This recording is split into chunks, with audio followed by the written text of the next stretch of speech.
பெற்றோர் பிள்ளைகள் இந்த இரண்டு உறவுகள் ஒன்றுடன் ஒன்று பிணைந்துள்ளன. இருப்பினும் இந்த உறவில் விரிசல் ஏற்பட்டால் என்ன நடக்கும்? அவ்வாறான ஒரு சம்பவமே இது. இந்த 3 பெண் பிள்ளைகளும் தனது பாட்டி மற்றும் தாத்தாவுடன் பிபில பகுதியில் இந்த வீட்டிலேயே வாழ்ந்து வருகின்றனர். தனது 3 பேர பிள்ளைகளுடன் வாழும் மிகவும் துன்பகரமான நிலையை பிரதேச செயலாளருக்கு அறிவிப்பதற்காக இந்த பாட்டி தனது 3 பேர பிள்ளைகளோடு நேற்று மாலை பிபில பிரதேச செயலாளர் அலுவலகத்துக்கு சென்றிருந்தார். இந்த பாட்டிக்கு 2 மகன்கள் இருப்பதுடன் அவர்களின் மனைவிமார் அவரை விட்டு பிரிந்துள்ளனர். அதனால் மூத்த மகனின் 2 பிள்ளைகளையும் இளைய மகனின் பிள்ளைகளையும் பார்க்க வேண்டிய நிலைக்கு இந்த முதியவர்கள் தள்ளப்பட்டுள்ளனர்.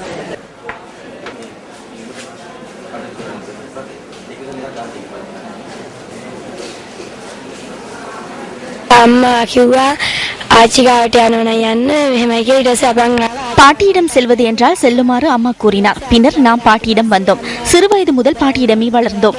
பாட்டியிடம் வந்ததும் அம்மா வெளிநாடு சென்றார். பின்னர் எவ்வித தகவலும் இல்லை.